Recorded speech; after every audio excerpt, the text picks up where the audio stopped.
Hey guys, Shane West here, Fern Fit Outdoors.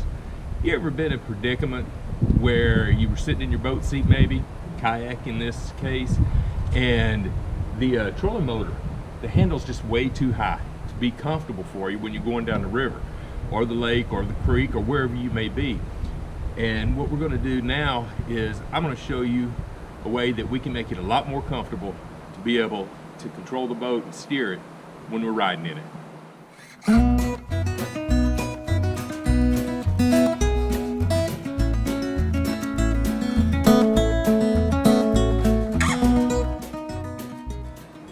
Welcome to Fur and Fin Outdoors. You ever had that problem when the trolling motor was too tall? What we're going to do today is we're going to take this and we're going to cut this composite shaft off, lower the handle so that when we're sitting in the seat, we don't have to reach back and steer quite so high. It'll be able to be a little bit lower, a little more comfortable for us while we're going down the river. Not too big a job. We'll get started on it in just a second. But while I got you here, this is a new canoe, Frontier 12. It is excellent boat, amazing stability on this boat. I like it because I can actually stand up in it. I can get in and out of it really easy. You can see if I can pick the camera up here. You can see that it gets used quite a bit coming in and out of the riverbanks. It's got dirt and mud all in it.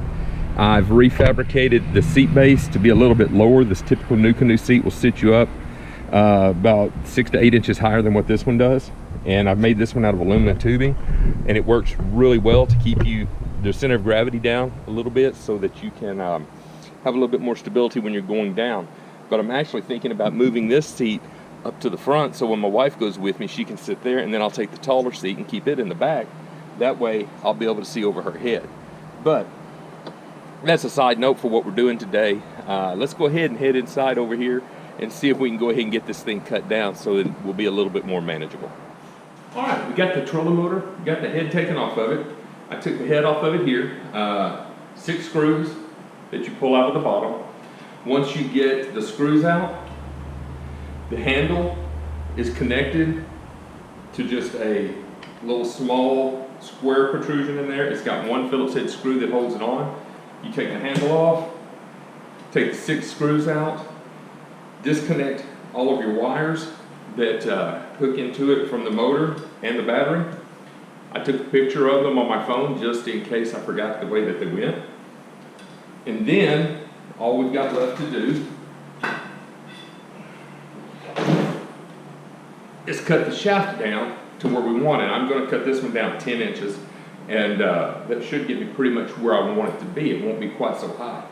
But when we're cutting through this composite shaft, we want to make sure not to nick our wires.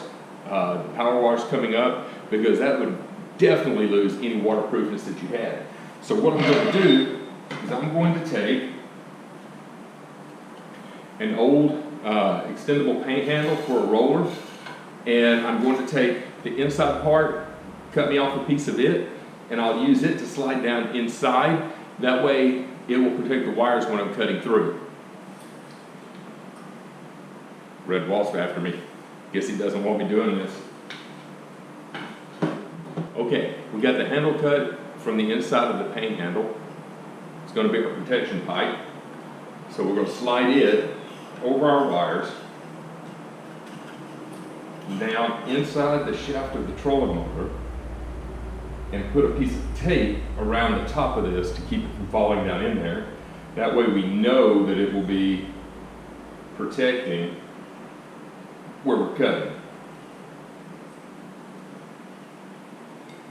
So that's on there.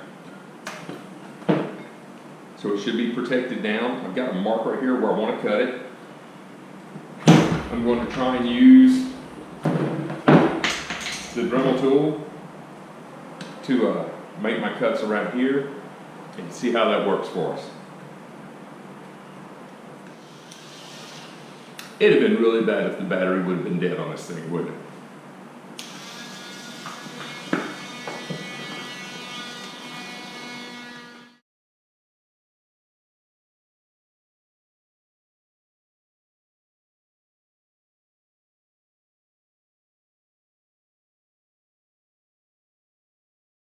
There we have it.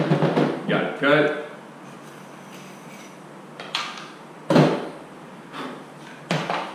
Got a new short shaft trolling motor.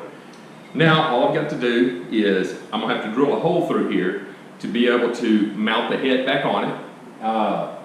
And then after I get the hole drilled through it, I'll be able to shorten my wire or run my wires through the head, shorten them up, screw it back on, and I'll have a handy dandy new short shaft trolling motor for the Kayak. Okay, we're ready to put our screw back in, our drill the hole. It's about ½ an inch down from the top.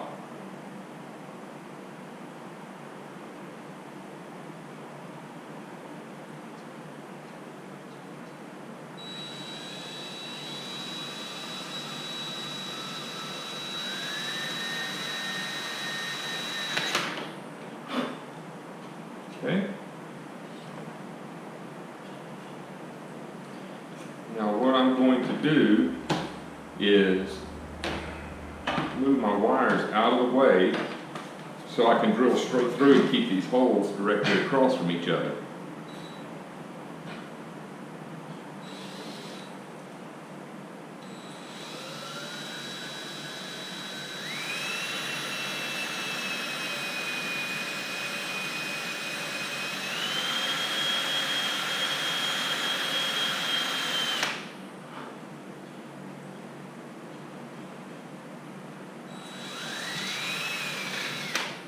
All right, there we go. Pretty painless. The next thing we'll do is we'll thread this back through the head, drop the head on, put our screw through here, tighten it down, and then we'll rebuckle everything up.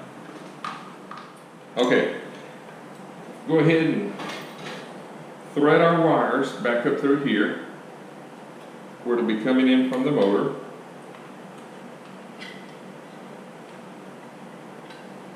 The head's going to mount down over it. All right, that looks pretty good.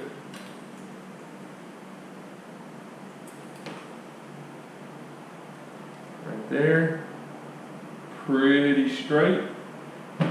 We'll drop our screw through.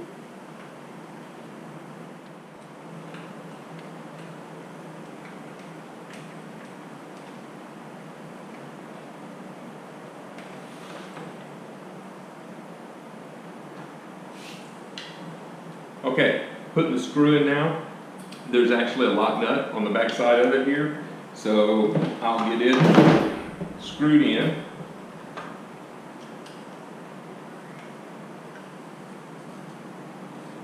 Get the lock nut on it. There we go. All right, now we got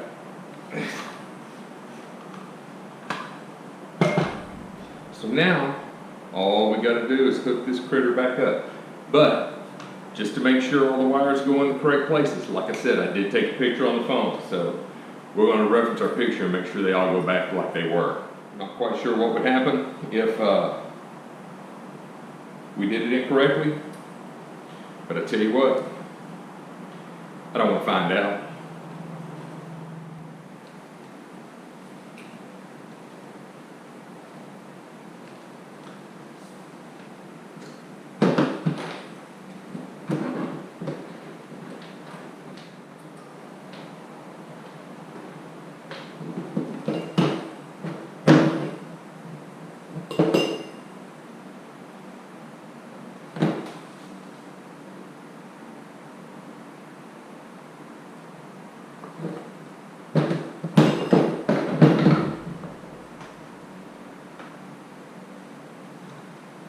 Where did I put that dadgum screw? Okay, just to find it handy there.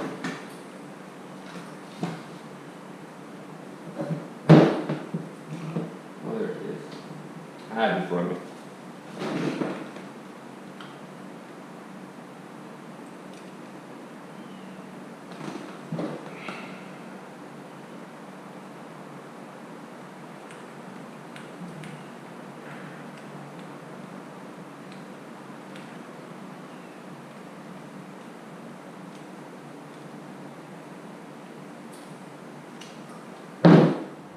All right, got everything back in here.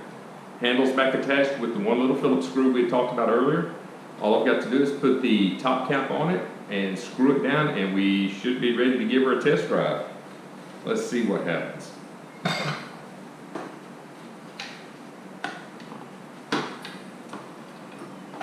The two wires that are connecting on the top, this is a Minn Kota Ultramax, Enduramax, and it actually has a little battery level gauge up on top, and that's what these wires here are for, nothing else.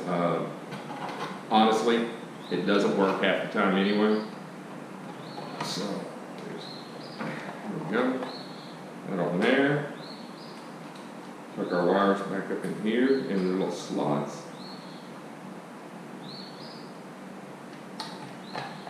Top cap goes on it. Right there, seals down. All we gotta do is put the bottom screws in. This is my first time doing this, so it's kind of a learning process, and maybe it'll save you a hassle for not having to wrestle with it. There it goes. I was tempted to use the drill to put these in, but since I'm screwing in the plastic, my luck, I would over tighten them, and then I would have a real mess on my hands if I ended up breaking that plastic housing.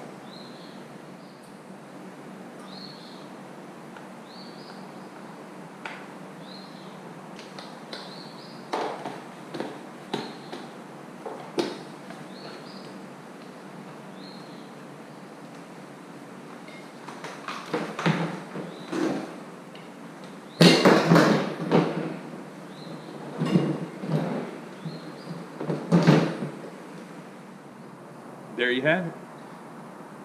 Looks like a jewel, doesn't it? You're sitting in the seat. Your hands should be about waist high, maybe just a hair higher when you're back. You're not reaching up shoulder level. Turn it on. I've got it hooked up to the battery. It works. Job well done. I think this is going to be handy. I think I'm going to like it. I think I'm going to like it a lot.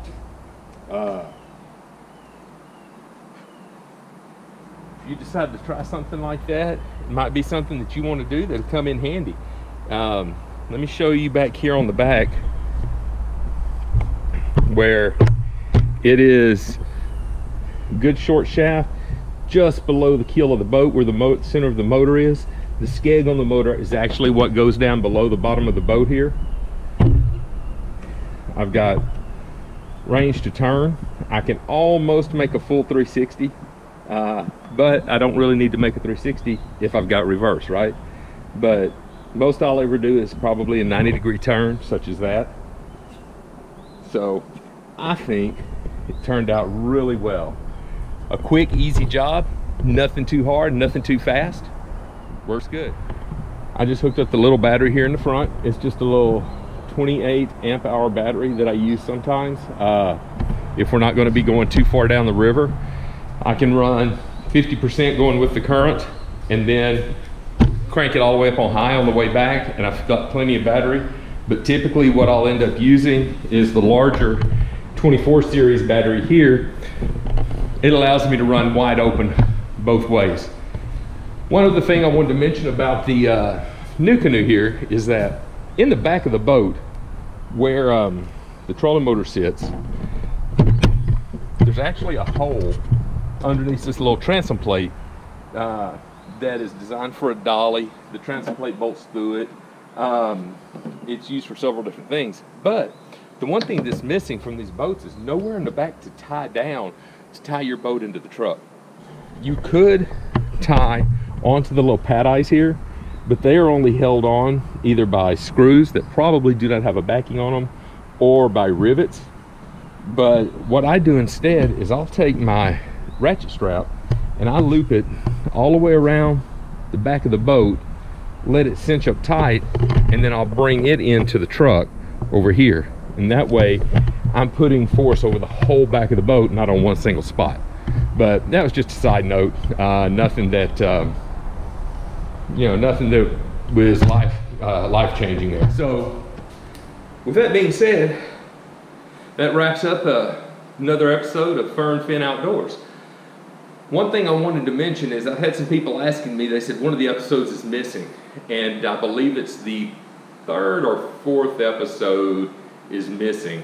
And what I'm doing is I'm actually waiting on Julian Bowes to get back with me. He and I had gone fishing, and I need to get him with me so we can do our commentary on that video. So it's actually a fishing video where he and I had gone out and caught some fish, several different baits. We caught them on jigs, swim baits, couple on a crankbait, I believe.